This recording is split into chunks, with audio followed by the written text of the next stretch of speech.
This is the Bunny Slippers Are Evil Job Seekers Call-In Show. And now, a word from our sponsors. Evil Bunny Consulting is the job search alternative to expensive outplacement.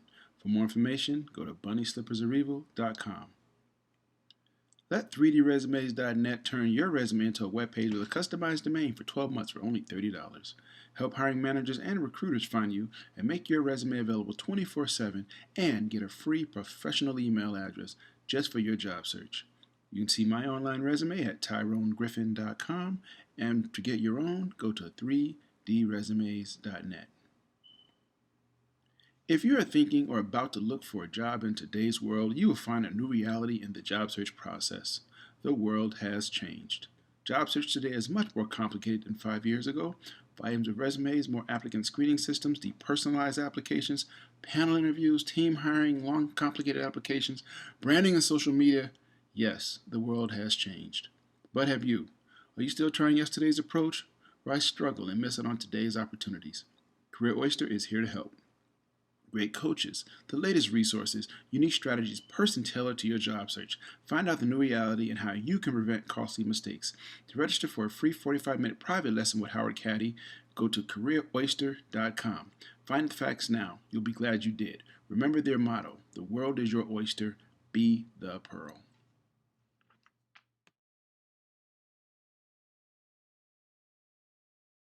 Well, good morning, everybody. Today is Saturday, February 18th, 2017, and this is the Bunny Slippers Are Evil Job Seekers Call-In Show, presented by Evil Bunny Consulting. I'm your host, Tyrone Griffin, and if it's 3 p.m. and you have on your bunny slippers, you are not looking for a job.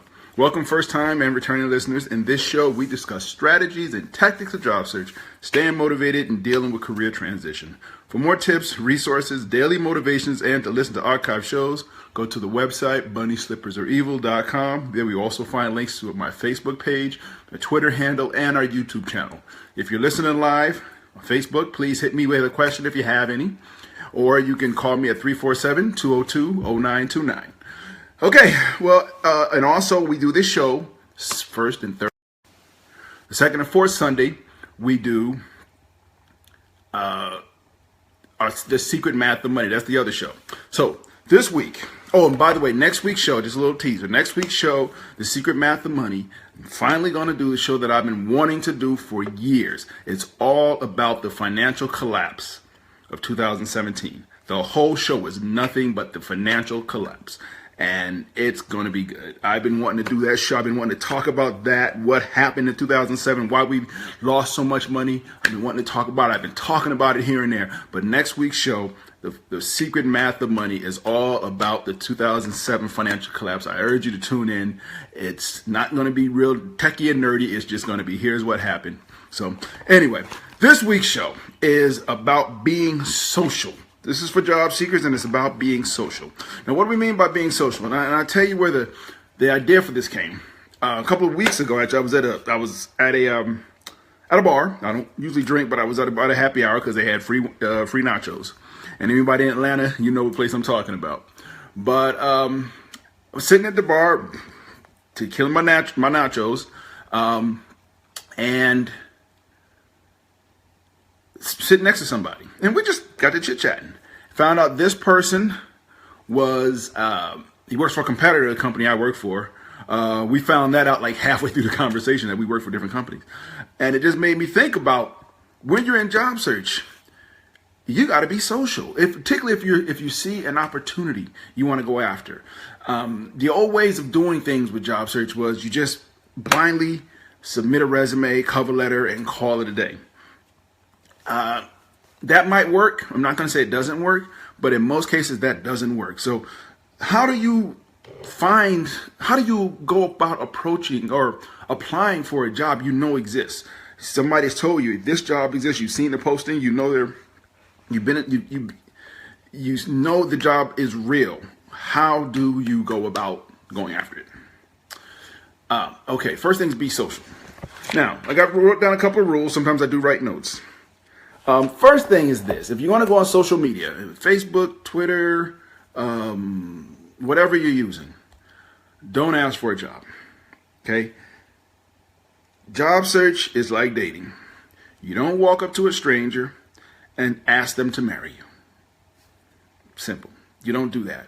Just like with job search, you don't walk up to somebody you just met and ask for a job. You know, you may think that's the right way of doing it. It's not how it works. You don't do that. You don't walk up to somebody and blindly ask for a job. Get to know the person. Get to know not the person, but get to know what they're looking for. Okay. The thing about it,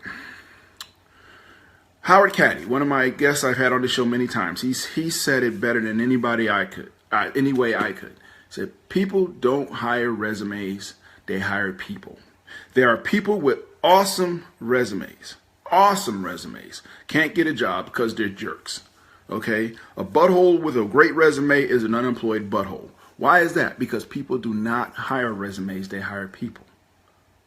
So first thing you have to do if you're in job search is get out of your shell. Okay, get out of the shell and be social. Get to know people's needs. Again, take it to dating. You see somebody you're interested in. First of all, find out their name, but find out if they're available. Find out if they're on the market. Once you identify that, yes, this person is on the market, the smart move is to find out what they're looking for. Okay. Same thing with a job. What is this hiring manager looking for? Okay. And the best way to find that out, quite simply, is to ask, but also to be social. Don't give them a piece of paper with a bunch of questions. Say, hey, fill this out. Tell me what you're looking for. That's not how it's going to work. Be social. People hire personalities. People hire people that they can get along with. Okay. Think about this. Everybody works with somebody.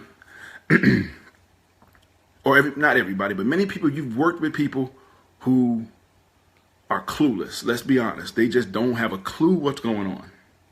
And you always wonder, how is this person employed? And right personality. There are people that rise up the ranks in corporate America on nothing more than their personality. Okay. There was a book I read. It was written in the 60s called The Peter Principle. And the theory being that people rise to their own level of incompetence, which means they keep getting promoted until they're incompetent at the job they're doing, and then they stay there. Okay. How do they keep getting promoted? Well, it's not just about being competent, it's about having the right personality. In your work, if you work in a corporate setting, you want to get along with the people you work with. It's better to get along with people than, let me ask this question. Who would you rather work with? Somebody who's brilliant, who's a butthole, or somebody who's average intelligence but got a good personality? The term work wives, and I actually, I had a work wife and I didn't know I had one, but me and this person, we was nothing going on, but we got along so well at work. We were co-workers and we got along so well. There was nothing going on. We were both married. But we realized, we just hung out together. We sat next to each other. We talked all day. I got to know their family. For lunch, we hung out. There was nothing going on, but for that 8 hours, because after work, we didn't socialize. We didn't go to happy hours together. We didn't call each other on the weekends or anything. But my point is, this was somebody I got along with. They were a pleasure and a joy to work with because we got along. Okay, and by the same token, many of you have been in that situation where you have to work with somebody, again, who's a butthole. Maybe brilliant, but they're just a jerk, and you're like, can we fire this person? I know they're doing 90% of the work, but let's fire this person, okay? Because we just don't like coming to work, So that starts... That whole thing starts in the initial process when you're looking for a job. Okay, so get to know, the first, like I said, the first rule was, don't ask for a job. Nobody's going to give you I won't say nobody, but I will say 99% of the time you will not get a job because you asked for a job. Without knowing anything about the person or the job or whatever. If you just say, hey, can I have a job? They're probably not going to give you a job. Unless they're desperate, to be honest. I mean, okay, We're not talking about when you go by a restaurant, you see a help wanted sign, you walk, can I have a job? Yeah, okay, here, put on the apron, get to it. But in corporate America, or private sector, public sector, they're not going to give you a job for just asking. So stop asking for jobs, people. That's the first thing. Do not ask for a job. People say, well, if I don't ask, I won't get. Again, it might work in 1 or 2% of the time, but it's that other 99% that they're going to be like, no, what's your name, So first of all, don't ask for the job. I mean, you think that's funny until you see people do it. And now I've seen people do it. And it's like, really?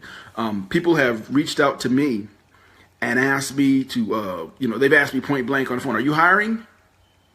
I don't know what you're looking, if I was, I'm not hiring, generic employee number 7. I'm looking for a specific thing. Are you that specific thing? It's not just general, hey, I'm hiring, hey, come on in, here's a paycheck, we just got to give it to somebody. Okay, so resist that urge to put the cart before the horse. And that's really what it is. When you ask for a job up front, you are literally putting the cart before the horse. So resist the urge to do that. That's number one. Number two, again, find out what that hiring manager is looking for. Let me turn off the sound on this computer. So I'm gonna get all kinds of beeps. So find out what the hiring manager's needs are.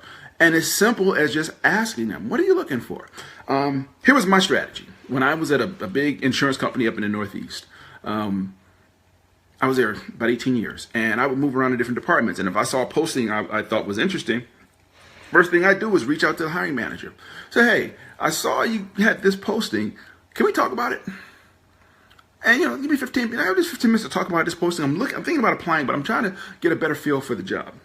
And I had an ulterior motive, but I'll tell you that in a minute. So, 9 times out of 8, they would say, yeah, come on, let's because they're trying to fill a niche. They got a need to fill. And if you're offering to try to help them fill that need, they're going to talk to you. So we would sit and talk about the job, and I would ask them, okay, I see the job description, and, understand this, job descriptions are written by HR. HR don't have to work with none of them people, okay? HR just wants to make sure that legally you say certain things, and I understand that. But a lot of times that job description has nothing to do with the actual job. And I'm sorry, but that's just reality. A lot of times it just like, no, this is not, this is on paper. This looks ridiculous. We're not asking for that.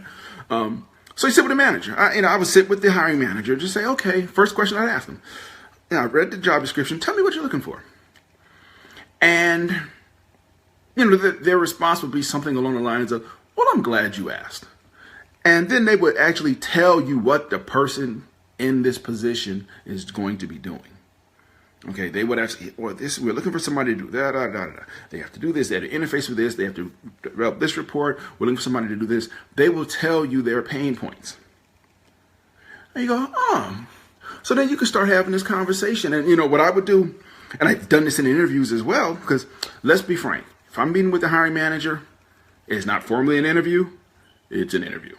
Okay. And I would just take notes. Oh, yeah, you're looking for this. Okay, you're looking for somebody. Yeah, okay. And I write down the 4 or 5 bullets of things that they said they're looking for. Okay. And then during, I try to, make enough time. I try to set up a half hour, which is not a lot of time. And they would probably talk for 5 or 10 minutes, tell them what they're looking for. You're writing notes. And then it's like, okay, it's funny because, it's like, that's interesting because then I do this, this, and this. And then we start having a conversation. Okay. That's what we would start doing. We would start having a conversation about the job. And you can call it what you want, but at the end of the day, again, it was an interview. But I was getting to pick their brain about what they're looking for. A couple of things. What are they looking for? Okay. What does their ideal candidate look like? What does the ideal candidate want to do? And I'm trying to get them to like me. Okay, because remember, people don't hire resumes, they hire people. And it's happened with me where, okay, I had the qualifications on paper, but I was end up getting jobs because the hiring manager liked me. The hiring manager said, we get along great. We have a great rapport. And that was why we clicked. Okay. So that's the thing is find out, what they're really looking for. Okay. And then you can have that conversation You got to be smooth. You got to be slick about it. But you can kind of subtly say, well, yeah, I do this, I did that, I've done this. Okay, now tell me more about this thing. And you can subtly fill in their gaps for them about what they're looking for. Okay, you can very subtle, but you can do it. You can say, here's where I fit in for the things you're looking for. Okay, and that's really what you're doing. Okay. Okay, so the next thing was, and here's an important one, and this one's the hardest one to do. Find out if they have somebody in mind for the position. Why is that important? Here's my theory. Here's the way I think about that. If I go to a hiring manager and we have a conversation about what they're looking for, and they tell me they have 3 or 4 or 5 very strong candidates, okay, and I say, okay, and if I'm not one of their strong candidates, I probably won't apply for that position. And reason being is because if they have some people in mind already for that position, if they have the people that they're looking for already in place, they say, you know what, I have this pool of 4 or 5 people where I think I'm probably going to find my person. Unless I'm going to walk in like an 18-wheeler and blow everybody away, and I mean really truly blow the doors off everybody, I'm probably not going to apply. And my reason being, people say, well, you don't if you don't try, you never get. Yeah, that's true. But I start weighing those odds of, okay, if I apply for this job, knowing that I probably don't have a real good chance of getting it, just from my conversation with that hiring manager, and then I don't get it. If this hiring manager has another position later, what will it look like if I just apply for that position too? It's like, well, you just want to, you're just a job search happy person. You're just applying for everything. It's like I play the odds. I mean, sometimes managers won't tell you that. They won't allude to it. They won't give you any indication that they have somebody in mind. They just won't do it. But if they do have someone in mind, that's good to know.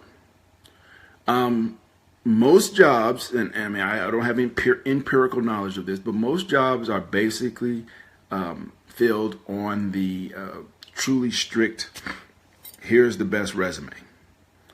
But let's be honest, there are probably a lot of jobs that are filled because of social contact, because somebody knew somebody who's looking for something, somebody, I mean, and I'll say this from experience. I actually got a job once where I was working for one company. Another company reached out to me, wanted me to come work for them. I sat with a senior executive at a diner, Buckhead Diner, for everybody in Atlanta. I just sat there at a table at the Buckhead Diner with him, and we wrote out the job description for this job that didn't exist. He and I together sat and wrote the job description. Think about that a minute. We sat down and wrote the job description. That job description looked like my resume. Okay, plain and simple. It looked like they wanted me that bad.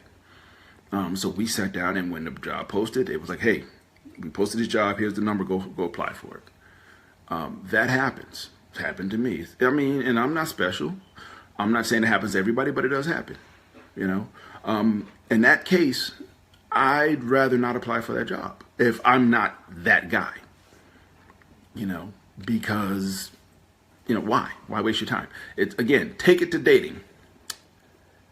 A woman or man is available. They're not attached. But they got their eye on somebody. They're looking at that dude across the room, and it's like, and you can come walking up, how you doing? Like, no, dude, get out the way. I'm Wasn't over here. If they've already got their sights set on someone, don't waste your time.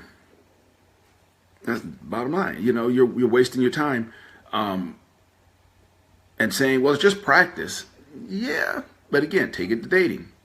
This person is smitten with somebody over there. You just going to hit on them for practice? Really? That's going to endear you to them. That's going to make sure if you're practicing, you're really going to get a good feedback from that person. No, it's not going to happen. Okay? So don't do that for practice. But that's my feeling. That's my theory about why I won't apply for a job if I feel like the hiring manager has 3 or 4 very strong candidates and they are pretty much convinced that they will get their person from that group. If I was going to blow the doors off of those people in that initial discussion with the hiring manager, I would have blown the doors off. Okay, if I have any chance of, again, blowing their doors up, blowing their nose wide open, it is in that initial conversation that I'm going to do it. So if I'm not doing it there, if they're not telling me, I got a couple of people in mind, but I want you to apply for this. I think you'd be a strong candidate. Unless I'm hearing that, I'm not applying for it. So all of this is from, again, being social. It's all from not just doing the see a job online, hit Taleo, boom, submit, and then wait. Now, there's all kinds of ways to be social. Again, like Howard Caddy said, people don't hire resumes, they hire people. Are you on LinkedIn? That's the biggest arrow in the quiver, whatever. LinkedIn, that is a great place to be social. Why? Because you can find out about jobs in there. You can connect with hiring managers. Have the conversations. Don't find out, identify a hiring manager and immediately, don't ask, can I have a job? Have a conversation. People like conversation. People like people to ask their opinion. This sounds even crazier. If you apply for a job and don't get it, do you send a follow-up? Thank you. Some people say, no, I don't get a job. Deuces, I'm out. Send a follow-up. Say, hey, thank you for the opportunity to apply. And here's to say, hey, I'm curious. And you ask somebody's opinion. Say, what could I have done better in the interview? Can you give me some professional feedback on anything I could have done better in the interview process, questions I maybe could have answered differently, or anything that would give you concern? Because here's the thing. If you're not interviewing for that job, you're kind of interviewing for the next. Remember I said, if the hiring manager has a position and he has 3 or 4 candidates, I'm not going to apply for it because I already know I'm probably not going to get it, so I apply for it. But then they come up with another position a couple of months later and I apply again. And they're like, oh, this guy's just applying for everything. Unless your background fits that new job they're looking to fill. They're just going to look at you and say, well, you're just applying for everything. You're trying to get out of where you are. So I don't know if I want you. But the best thing, you have a good conversation. Hey, Stacy, thanks for tuning in. I appreciate it. Even if you see that job and you decide not to apply for it, you want to make a good impression. And this is the thing that one of the things that people just don't realize. You always, always, always want to make a good impression.